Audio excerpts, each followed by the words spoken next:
Un Européen consomme à peu près l'équivalent de 4 tonnes de pétrole dans l'année, dont, pour la France, 1,5 tonnes de vrai pétrole, le reste étant constitué de gaz, de charbon, d'électricité nucléaire et d'hydraulique, dans des proportions variables en fonction du pays auquel on s'intéresse.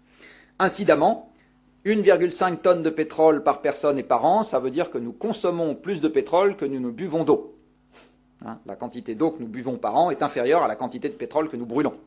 Sauf que vous ne le voyez pas en direct, parce que cette énergie est incluse, on va y venir un peu plus tard, dans des tas de processus qui sont lointains, qui n'arrivent pas sous vos yeux, mais qui vous profitent quand même, ne serait-ce que pour faire une cravate ou un micro.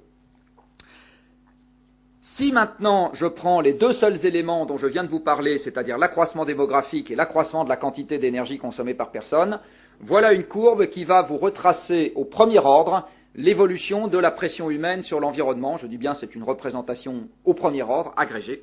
Donc je reprends ma courbe démographique, je lui tape un grand coup sur la tête pour que ça tienne dans le cadre, et je compose ça avec la quantité d'énergie consommée par personne. Et voilà comment a évolué, en gros, la pression humaine sur l'environnement au cours des temps, depuis que notre espèce s'est sédentarisée. Et vous voyez bien que tel débat qui n'avait pas lieu d'être il y a 2 siècles, parce que les ordres de grandeur n'étaient pas là, devient aujourd'hui un débat majeur, tout simplement parce que les ordres de grandeur ont considérablement changé. Tout ça n'est qu'une question d'ordre de grandeur. Encore une fois, entre vous et l'électricien du coin, c'est juste une question d'ordre de grandeur. C'est juste ça. Alors, il y a une autre unité d'énergie qui permet de se rendre compte à quel point nous sommes tous devenus des nababs, et le premier collaborateur de SPI en est un aussi, quelle que soit sa fiche de paye. C'est de prendre une unité d'énergie qui n'est plus le kilowattheure ou le gigajoule ou la tonne équivalent pétrole ou ce que vous voulez, qui est de prendre une unité d'énergie politiquement extrêmement incorrecte que je qualifie d'équivalent esclave. Alors l'équivalent esclave, c'est quoi? C'est la quantité d'énergie qu'un être humain est capable de restituer sur une journée. Alors la première manière dont vous pouvez restituer de l'énergie, c'est être assis dans un fauteuil, après avoir ingéré 2000 calories par jour, un peu plus s'il y a des pâtisseries au déjeuner, et à ce moment, vous allez restituer 2,5 kWh d'énergie thermique dans la journée. C'est ça le métabolisme de base d'un être humain. Vous savez probablement, ou vous savez peut-être, que chacun d'entre nous rayonne comme une ampoule de 100 watts. C'est ça, une personne qui est assise, voilà, donc dans cette salle, 200 personnes, on a à peu près 20 kW de chauffage, ce qui explique que la température va un peu monter. Donc 2,5 kWh par jour si je m'intéresse à une personne assise dans un fauteuil. Donc si j'ai besoin d'énergie thermique quelque part dans l'utilisation moderne de l'énergie, je vais dire, dès que j'ai consommé 2,5 kWh de chaleur, ça me fait un individu. Ensuite, je peux avoir besoin d'énergie mécanique. Alors l'énergie mécanique fournie par un être humain dépend des membres que j'utilise. Si j'utilise des jambes, voilà un petit calcul qui vous montre que ce que je peux espérer récupérer de mieux d'un être humain, et l'être humain en question, ça sera plutôt Chabal que moi, enfin ça sera plutôt bien charpenté et de puissant, avec une grosse cage thoracique. Je prends quelqu'un à qui je fais faire une petite course en montagne avant le déjeuner, histoire de le mettre en appétit. Je vais monter sur le Mont Blanc, par exemple. Eh bien, 3000 mètres de dénivelé pour une personne de 65 kg, ça me restitue une énergie mécanique d'un demi-kilowattheure.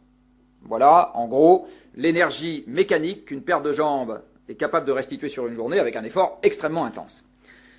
Maintenant, je prends quelqu'un chez vous qui fait une tranchée, non pas avec une pelle, enfin pas avec une pelle mécanique, mais avec une pelle et une pioche, et je vais voir ce que ça donne s'il pelte 18 tonnes de terre, à part des ampoules, 18 tonnes de terre dans la journée sur 1 mètre de dénivelé. Eh bien, il aura restitué 0,05 kWh à la fin de la journée. D'accord ? Donc, l'énergie mécanique restituée par un être humain, c'est entre un demi-kilowattheure et 0,05 kWh en ordre de grandeur, selon que je lui demande de faire travailler ses bras ou ses jambes. Dans un litre d'essence, tout le monde va dire c'est cher, l'essence. Ben non, ça ne vaut absolument rien. Vous avez 10 kWh, c'est-à-dire que vous avez le même travail mécanique que dans 10 paires de jambes ou 100 paires de bras employés sur une journée. Dans notre système économique, l'énergie ne vaut rien. C'est pas qu'elle vaut cher, elle ne vaut absolument rien. Ce qui va valoir cher à l'avenir, ça n'est pas l'énergie, c'est notre dépendance à l'énergie, ce qui est quelque chose de complètement différent. L'énergie ne vaut absolument rien dans notre système économique, et c'est bien ça qui va faire le problème, et j'y reviendrai à la fin de cet exposé. Du reste, vous le voyez bien, aujourd'hui, quand on dit qu'on va diminuer les coûts, on commence par diminuer le nombre de bonshommes au travail, et même si en faisant ça, on augmente la quantité d'énergie qu'on consomme, ça reste une excellente affaire.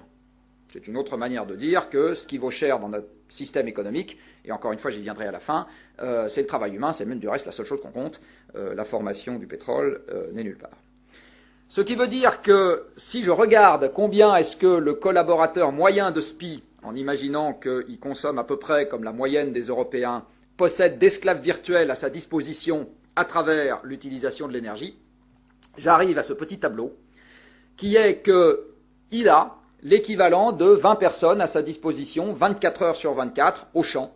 Ça s'appelle un tracteur, ça s'appelle une moissonneuse-batteuse, ça s'appelle un séchoir à grains, ça s'appelle un tapis roulant qui vous sort le fumier de l'étable, etc., etc., une treilleuse automatique. Tout ça, c'est des esclaves mécaniques qui sont à la disposition, à notre disposition pour produire la nourriture. Et c'est ça qui permet, en faisant passer la population active au champ de 70% des gens qui travaillent à 3% des gens qui travaillent, de libérer des paires de bras, par exemple, pour poser des câbles dans des bureaux. Si les gens sont occupés à faire pousser des patates, c'est plus difficile de les prendre pour aller poser des câbles dans les bureaux. Donc ces esclaves virtuels-là, dans l'agriculture, ils ont permis, et vous le savez déjà, en augmentant la productivité agricole, de faire émerger les civilisations industrielles, parce qu'il n'y a pas de civilisation industrielle sans augmentation de la productivité agricole. Ensuite, nous avons tous l'équivalent d'une petite trentaine de paires de jambes et de bras, mais surtout des jambes dans les transports, 24 heures sur 24. Ça s'appelle une voiture, ça s'appelle un avion, ça s'appelle un camion, ça s'appelle un train, ça s'appelle un bateau. Toujours pour vous illustrer, on parlait de la visite de M. Sarkozy en Angleterre. Eh bien, les prédécesseurs de la reine d'Angleterre, c'est-à-dire les monarques d'il y a 2 siècles, ne sont jamais allés à 120 km/h et ils n'ont jamais eu un carrosse avec 50 chevaux attelés devant, même s'ils en avaient envie. Or, une voiture de 50 chevaux de puissance de moteur aujourd'hui développe la même puissance que 50 chevaux attelés devant la voiture. Et ça pour 15% du budget de quelqu'un qui travaille. Donc les esclaves mécaniques dans les transports ne valent rien, sont devenus extrêmement accessibles. En voici l'illustration. Ensuite, nous avons tous 25 paires de bras et de jambes à notre disposition dans l'industrie, qui, par exemple, fabriquent, on parlait tout à l'heure du dégagement de CO2 des voitures, mais ces voitures, elles sont fabriquées par des esclaves mécaniques, et puis les fils que vous posez sont fabriqués par des esclaves mécaniques, et puis les boîtiers que vous posez sont fabriqués par des esclaves mécaniques, et puis ma cravate a été fabriquée par une esclave, etc. Et même une partie de ce que vous allez faire à midi, les assiettes ont été fabriquées par des esclaves mécaniques, etc. Donc tout ça, c'est des esclaves mécaniques à notre disposition qui travaillent, et on y viendra aussi à la fin de cet exposé, l'augmentation de la productivité industrielle, c'est très largement la baisse du coût réel de l'esclave mécanique à notre disposition. C'est très largement ça. Ensuite, on a 9 personnes assises à ne rien faire dans notre cave, ça s'appelle un chauffage central. Vous savez qu'aux époques anciennes, c'était pas des gens assis à ne rien faire qu'on mettait, c'était des vaches. Voilà. Donc ça, c'est le dégagement de chaleur qui permet de se chauffer. Après, l'électricité spécifique, alors c'est pas à vous que je vais apprendre ce que c'est normalement, donc les usages non thermiques de l'électricité représentent une petite trentaine de domestiques à notre disposition en permanence. C'est la cafetière qui se met en route toute seule le matin, c'est la machine à laver, c'est la machine à laver la vaisselle, c'est le frigo, c'est le congélateur, c'est l'ascenseur, c'est le vidéoprojecteur, etc., etc. C'est tous les moteurs électriques qui, partout, tournent et qui sont devenus relativement indispensables au fonctionnement, c'est les pompes, etc. Tout ça, c'est devenu relativement indispensable au fonctionnement de la société telle que nous la voyons aujourd'hui.